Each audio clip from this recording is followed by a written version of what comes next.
Welcome. It's week 8 in the Barclays Premier League. Two matches on Friday to cover in this video.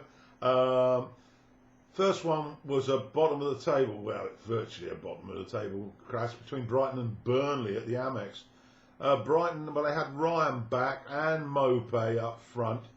Dunk is suspended, and they also selected Welbeck up front alongside Maupay, with Lallana just behind the front two. For Burnley, the club captain, was back. We haven't seen him for quite a few months because of injury. And Brady was selected in midfield with Wooden Barnes up front. Got off to a brisk start, and there was a chance in the first minute from the attractive Lampley on the right, and he got a shot in from Welbeck's pass that managed to go over. But it was a good opportunity. Up the other end, Loughton had a speculative cross which apparently was misjudged because it hit the top of the bar. On to 25 minutes, Pope dealt easily with a gross header, and on 33, Lallana set up Welbeck, but his shot was denied by a strong left leg by Pope. That was it for the first half, goalless. Into the second half, it looked quite a reasonable match, to be fair. Not a dull, goalless draw on the cards. It looked like goals were in it, but pressure from Brighton. They looked slightly the better. They were out getting shots blocked, a couple of good saves, and a header over. 63 minutes though, a cross shot was blocked by and another block by the goalkeeper, and Tarkowski was also involved. 75 minutes, a free kick from the left, an opportunity for Burnley, but it was flicked wide by and that was about it. It stumbled to a goalless draw. I suppose no surprises when you look at that fixture, but both sides really missed opportunity, I think. So final score at the Amex: Brighton 0 and Burnley 0. So to the other game then, Southampton, free-flowing Southampton under Newcastle, both coming off good wins last weekend.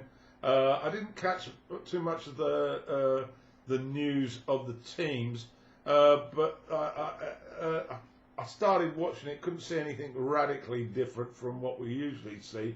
Adams, who's been improving considerably this season, he had an early shot on 6 minutes which brought a block from Darlow.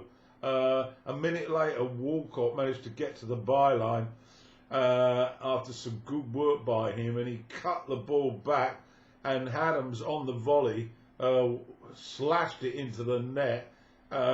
Great finish, 1-0 Saints. 11 minutes, Adams again had a shot, but this time it was relatively easy for Darlow. 21 minutes, a Longstaff header, but it was straight at the keeper, McCarthy. And then on 41 minutes, another good run by Walcott after Gnabry, a delicate flick found him, and his effort was inches wide on the curve. 1-0 at half time then. Into the second half, 49 minutes, Bednarek had a shot cleared off the line, and a minute later the influential Romero hit the bar with a really strong strike. So Saints were definitely in charge here, and Newcastle really hanging on.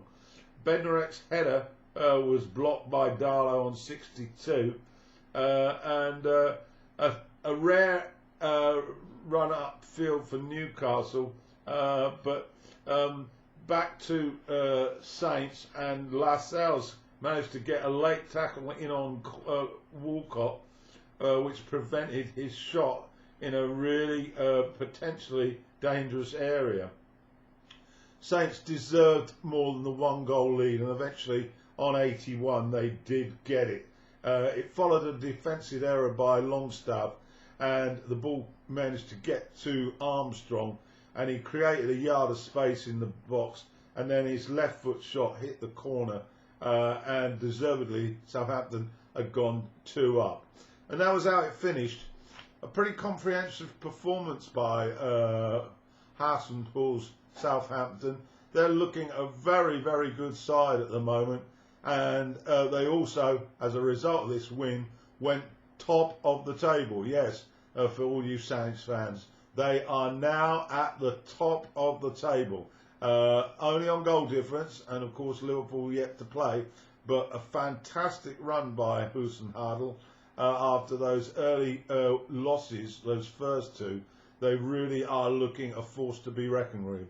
So final score then at St Mary's was Southampton 2, Newcastle United 0. So here we go with the Saturday's roundup. We've got 4 games, I think, to round up in this video, or series of videos. The early kick-off was at Goodison Park, Everton against Manchester United. And it has to be said that having listened to Solskjaer in the post-match interview, he was extremely unhappy about having to play this game so quickly after the Champions League match, based on the fact that the side had to come back from Istanbul, didn't arrive back until Thursday in the early hours of the morning, so they had to rest and then come together again Friday before the match here at Saturday lunchtime. And I think he's got a valid point, really. This isn't really enough time to recover. But so be it. He was angry, and the club, the players looked well up for it. There was no Pogba though. Mata was installed in midfield. Pogba on the bench alongside their usual prospects. James was in there, Matic. McTominay and Fred in the midfield, with Fernandes creating all the forward movement. For Everton, Pickford was back after his 1-match break. Sigurdsson was selected. Still no Richarlison, last match of his 3-match ban. But Dane or Dean or whatever you like to call him, he was back at left back.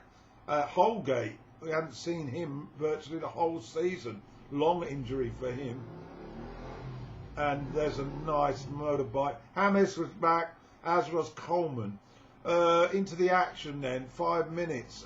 Bernard cut inside and found Lewin, whose header was flicked just over. A good effort from Lewin. 15 minutes up the other end. Martial spurred a chance after the ball spun off to him, but he didn't really connect. 18 minutes. Huge punt up Friel by Pickford on the counter, and Lewin, he's got a great leap on him, and he headed the ball to Bernard, and Bernard cut inside of Wan-Bissaka, who looked a bit leggy, and his shot went past and into the right corner, the bottom corner, and so Everton had taken the lead. They didn't hold it for very long though. A sweeping move by the Reds involving Shaw, who looked very good down that left flank, and Mata. I'm always impressed when I've seen Mata. Can't understand why he's not in the side more often. But they combined, and eventually Shaw's cross found Fernandes as he ran onto it, and he hit a nice header wide of Pickford's left hand, and it was in the corner, and we were back level at 1-1. A few minutes later, though, the left side from Everton looking particularly dangerous with Bernard and Dane linking up. And what ended up on this occasion was a shot that hit the post.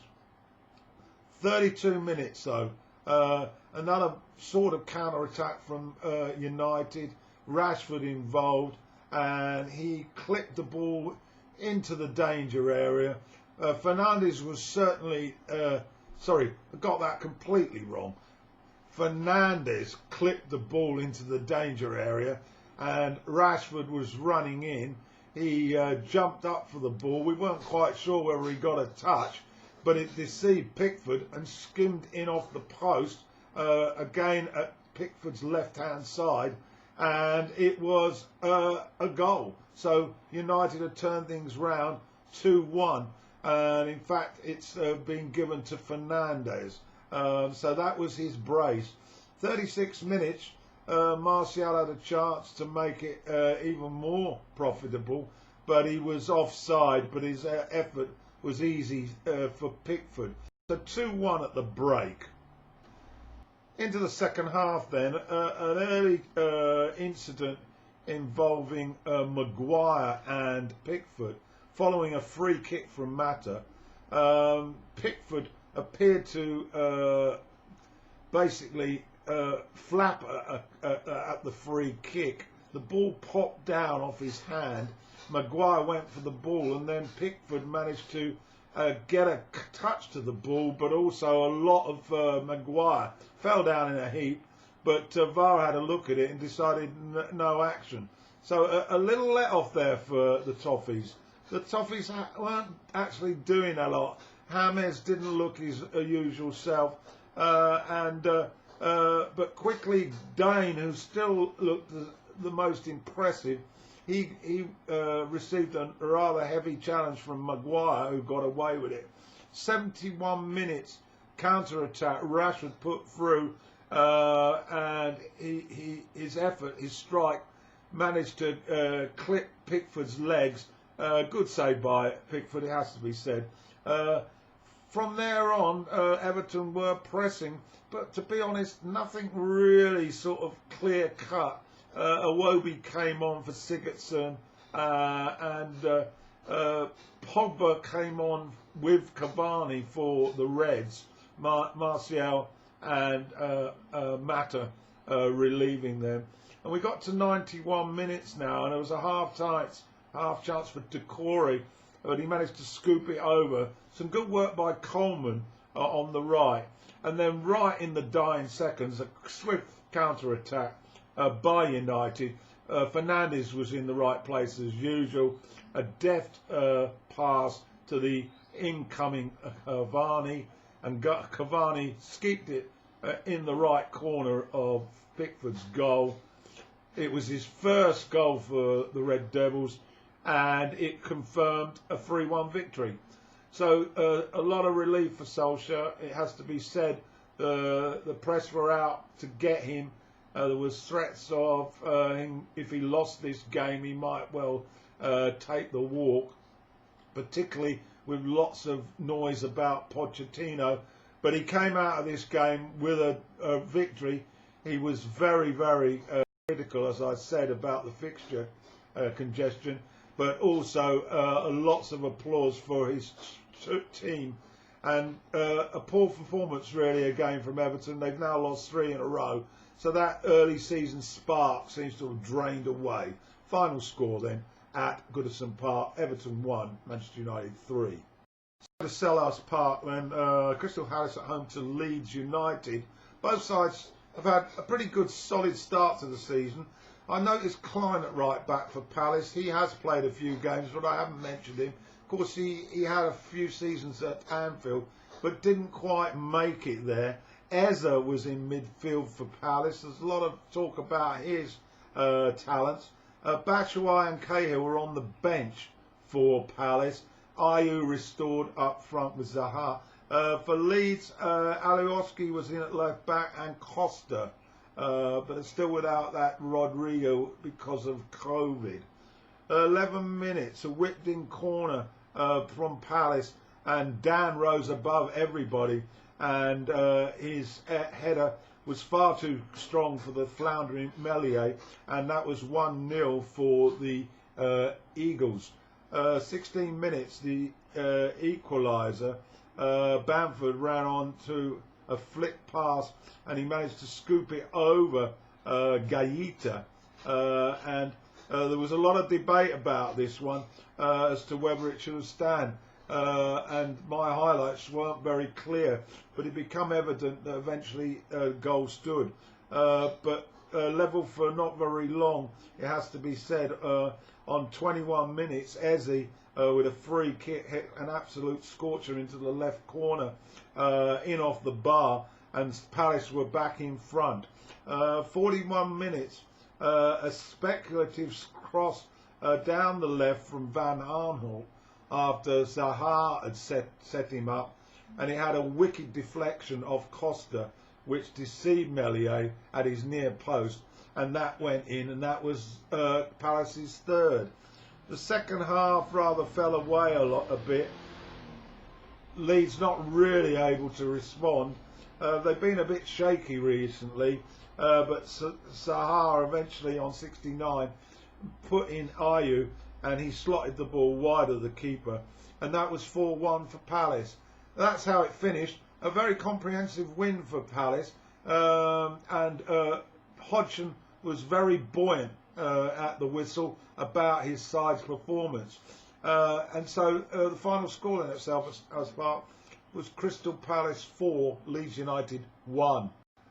Okay, to Stamford Bridge then. Bottom of the table, Sheffield United were the visitors. Chelsea coming off that Champions League win, and Kovacic was in from the start. Abraham was alongside Werner. Harvitz is out, and they had this new boy playing again who caught my eye, Zilic. He's Moroccan, I believe.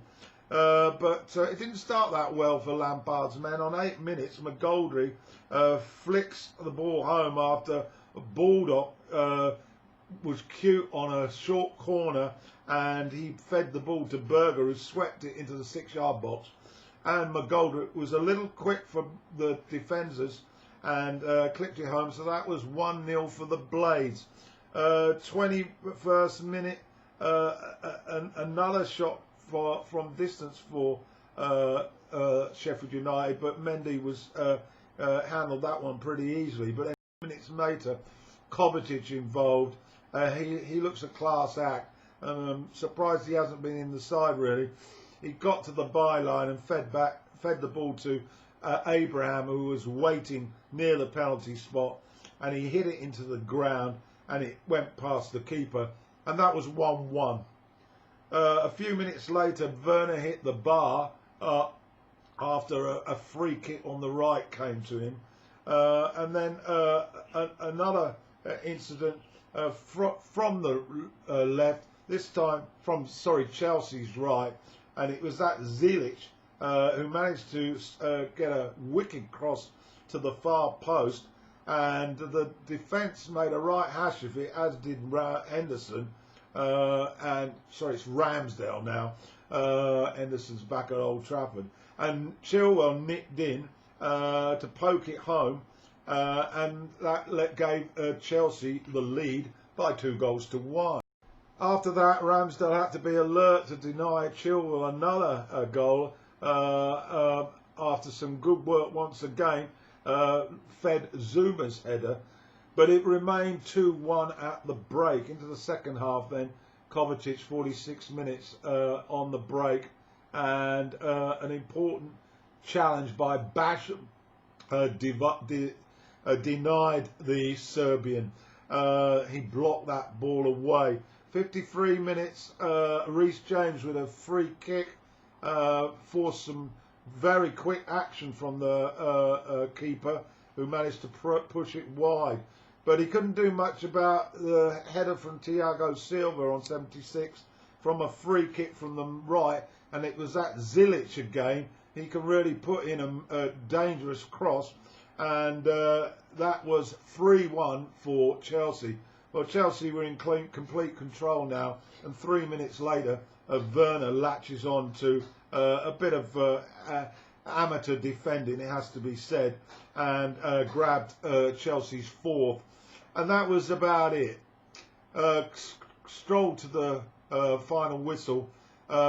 Lampard was absolutely delighted. It was a pretty professional performance by Chelsea. Sheffield United, too many mistakes again, although they were in the game. Final score at Stamford Bridge was Chelsea 4, Sheffield United 1. So the last of the fixtures on Saturday. This is early evening in England. It was the London derby between West Ham and Fulham. Of course, West Ham's form has been on the up for the last few games. this was not a particularly pretty game for the eye, and it was there was a series of shots early on from West Ham, but they were battered away by the Fulham defence. A volley from Bowen on 6 minutes, which caused Aurelio, the goalkeeper for Fulham, to be alert, and basically Mitrovic headed wide on 23, and as you're probably getting a gist, Fulham probably had the better of the early exchanges. 39 minutes, Lookman, good work again, but his effort flicked to Mitrovic, but his flick unfortunately was well wide of the goal.